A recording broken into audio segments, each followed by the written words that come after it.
What's up, everybody? It's Thursday, August 7th. I just thought I would post a quick video as a follow-up to my last video about the Panama Papers. So, not much new to say here other than I just wanted to analyze some of what I would refer to as the blatant propaganda coming out of the Western media regarding this case. I did my best to look into some different sources, both on kind of the far left and the far right. One of the things that I wanted to point out ahead of time before I get into my sources is that, interestingly, I find less coverage in the right wing about this, especially from the big guys. Fox News had an op-ed article which was talking about the Panama Papers, but only really mentioned, Putin once at the end. The Drudge Report, as of this morning, had nothing when I searched for Panama Papers or Panama, looking at the stories on the site. Some other websites I went to, the same thing. It just wasn't quite as blatant. But the left is all over it, and I question whether it's because this is sort of an economic based story and the left likes to sort of latch on to anything that they can do to put down, whatever they would refer to as capitalism, even though it's not. Or if there's some other reason for it, maybe there's not much of a reason. I'm not really sure. It's just something I kind of wanted to point out. But before I kind of get into all that, the article I've been scrolling through is from Reuters, and it's referring to a new bank rule, which it says here, a long delayed rule that the U.S., I guess, is going to be examining and trying to put into action now. And, I wonder if this is sort of a reaction, whether this is maybe some of the reason behind why this leak came out, because I think it seems pretty obvious that it wasn't random now. It was somehow, in some way, connected to the West in a manner which was designed to benefit them, no matter how the information came out. And I question whether this, was part of the plan or whether it's sort of just something that they're telling the people so that the Americans that follow this story think, okay, at least our government is doing, something, and then it's kind of just going to get put on the wayside. I mean, I'm not really sure what it's all about yet. I'm just hearing about it for the first time today, but just something else I wanted to point out before I get into it. So, of the stories I read, the three most egregiously ridiculous were from the LA Times, the New York Times, and the Huffington Post affiliated World Post. And I thought I might just kind of go through them and point out some of the things that I would say are kind of either stretches of the truth or could apply to Westerners but never do in these types of stories, or are just, blatantly off the charts in other ways, and kind of just get into maybe some of the ways that this is being a story which is designed in terms of its coverage rather than looked at from a truly, uh, you know, truthful lens, a sort of real way of looking at the story, an impartial way of viewing the story. So the first story I want to start off with is the LA Times story, coming up with this first paragraph. Um, I'm not going to read all of this, but basically look at the people that Doyle McManus, this journalist, is pointing out. Of course, we got Putin, Ukraine's Petro Poroshenko. We've got, China, Syria, Saudi Arabia. So we're kind of starting off with people that are either direct enemies of the U.S. or, in the case of Saudi Arabia, just sort of a party that the U.S. likes to keep in check, even though they're not, ostensibly enemies. They sort of are, behind the scenes, though. Um, on the other hand, this is where it starts to get pretty ridiculous. But on second glance, most of the names weren't too surprising. You didn't really expect the world's autocrats to keep their money at home where it could be seized by whoever came next, did you? And in some cases, the autocrats' names weren't really there. The accounts were held by family members or friends, in Putin's case, an old classmate, a cellist with $2 billion. So, first of all, the use of the word autocrats, that could so easily and more accurately apply to so many Western officials, it's not even funny. I think that this is just such an obvious use of vocabulary to invoke propagandistic ends. And at the same time, you know, like I mentioned yesterday, I'm not trying to say that Putin is innocent. I'm sure he's got more money stashed than you or I will ever have in our entire lifetime, and I'm sure that he's going to be a very rich man when he steps out of the government. But I'm just trying to point out the ways that the U.S. and its media affiliates will not point out these same things about their own officials. It's just completely, the pot calling the kettle black, however you want to put it.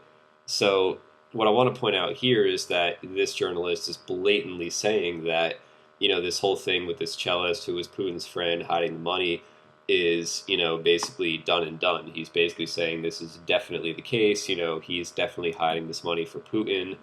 And while that might be true, there is no direct proof of that yet. Nobody has come out with the smoking gun evidence. And, to be honest with you, writing articles like this is simply irresponsible journalism.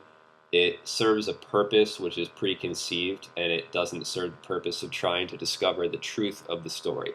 It's irresponsible journalism, it's inaccurate journalism, and it makes the United States kind of more obvious and sort of exposes the truth of what our media does, which is just simply lie on a daily basis. It's an industry. It's not really a truthful organization. So, just kind of moving on, they do talk about how there's involvement in real estate investments in the US and all these different places. They talk about stuff like that. And they do talk about how the US banks are involved, which I was sort of happy to see. But again, it's never referred to quite as sternly as the way it is with these other banks, whether it's from Russia or China or, kind of the typical tax havens, the British Virgin Islands. Nobody's ever going to really come after the fact that that's, British territory, even if it's mentioned. Of course, mentioning Nevada, Wyoming, and South Dakota, the LA Times would love to, point out like these sort of right-wing states, even though Nevada kind of flip-flops as far as the presidential elections go. Um, just kind of pointing out like these states when you're talking about banking laws and things like that, trying to talk about, oh, deregulation as the boogeyman. But last time I checked, Wall Street was located in New York, and I don't see this journalist finding the need to report on any of that. So that's pretty interesting. Of course, they get back to, the whole Russian angle, and it just goes to show you how propagandistic, articles like this are. At the end, I found this interesting. I was going to point this out. The Obama administration will have a chance to work on both of those ideas soon. British Prime Minister David Cameron is holding a global summit on corruption next month. And he does go on to mention that Cameron's father was mentioned in the Panama Papers, which if he didn't, I was going to, of course, point that out, but at least he managed to put that in there. But notice again, the connection between David Cameron and his father is much stronger, obviously, than the Putin connection, yet it gets, basically a couple of sentences at the end of the article.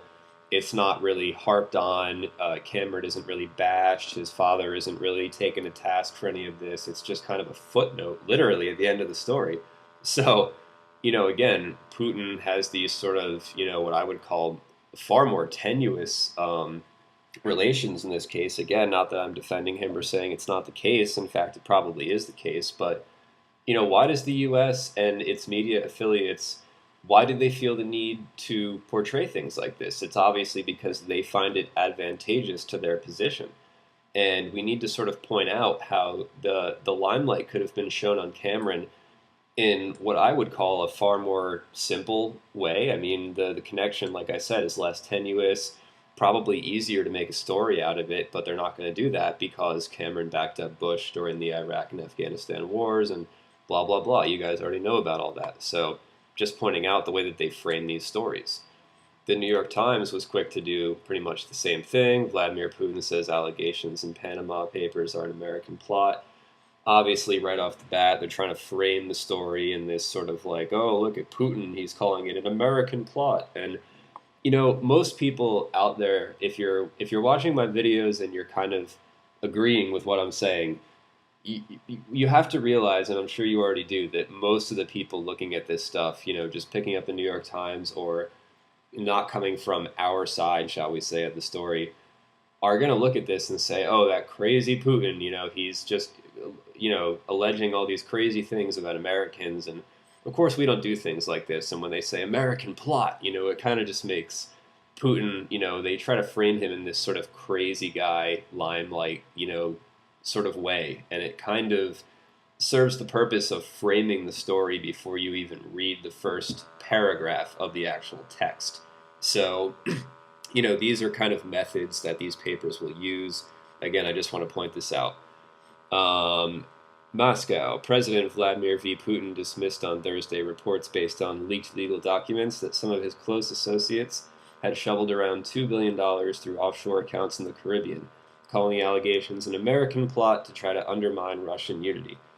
Now, again, this is coming at a time when Russia has elections coming up. They're kind of in the same mode as the Americans, maybe not quite to the same extent, but it is about that time for them. And you can see this article is starting right off, just covering paragraph after paragraph of the Putin angle, which again, more tenuous, not nearly as much of a connection as the Cameron connection, and they just kind of go on to talk about his story, which I do find sort of strange. Again, pointing out that the money that's there could buy 300 Stradivarius violins, so it is a good angle to look at, but at the same time, look at how it's framed. It's framed as sort of the headline, and everybody else is ignored, and Putin is sort of thrust to the top of the whole thing. And when you come down here, you're going to see, so the West dreams up plots to undermine the unity and cohesion of Russia, which is an exercise in futility. Look at the way that some of the quotes from Putin are framed. If I back up to here, this to me, again, is what I would call irresponsible journalism. The Russian president rolled out the standard Kremlin excuse for any bad news regarding Russia from abroad. Guys, let's talk about excuses in the media and America. Does anybody remember the weapons of mass destruction? Should we talk about the excuses going back decades and decades that the American media has used to cover up for the crimes of the American government? Do I really need to do that? I don't think I do for you guys, but everybody feels the need in the New York Times to point out the Kremlin excuse. Well, whether you were on the left or on the right in the media around 9/11, it didn't matter. You were reporting that there were weapons of mass destruction and there weren't, and you guys knew it was a lie, and you led us to war, and yet you're going to call Putin out for a story that you purposely leaked and have framed in a negative light from the beginning. This is irresponsible journalism 101. I want to point this out to you guys before we even get into the rest of Putin's quotes. Again, then the one I already read. Specifically, he named Washington, saying that WikiLeaks had reported that the Panama Papers were an American-funded plot. So Putin said a bunch of stuff. WikiLeaks kind of came back and said we didn't quite say it that way, but they're sort of using WikiLeaks to point it out. WikiLeaks did point out some good things about the fact that the story was framed, kind of in this negative light that I'd already pointed out. But at the same time, they want to make sure that they're not seen as, overly pro-Russian and things like that. And you guys have already heard some of, my commentary on my criticism of WikiLeaks and things like that. And we don't really know how legitimate, if at all, they are. So moving on to the last one. Huffington Post affiliated World Post, Putin says Panama Papers leaks are attempt to destabilize Russia. Again, pretty much the exact same thing. I guess the parts I wanted to get down to are down here. There was a video talking about, again, the exact same thing, that Putin is as guilty as you could possibly be, and that there's just no way to really defend him and all these different things, and Putin having these quotes that sort of try to make him look ridiculous, because he did try to come out and have an excuse for the money, which he said was used to purchase expensive instruments abroad. Kind of a strange excuse. Of course, you've got the people stepping down and things like that related to this. But at the same time, just framing it in this sort of anti-capitalist light, when in reality, this is the exact opposite of what's going on in this case. This is, state-run, just completely hand-in-glove with corporation type of things going on. We've got American politicians and American officials that are far guiltier and have amassed far larger sums of money, done far worse things. Nobody's going after them because of this case. And nobody wants to look and examine those figures like the Bushes and the Clintons, like I pointed out in my last video, even though, $4 million is enough to make certain government officials step down from their post. It's pretty interesting how we frame the stories here in America, guys. So think about stuff like that when you pick up the paper or watch the next news broadcast, and let me know what you think.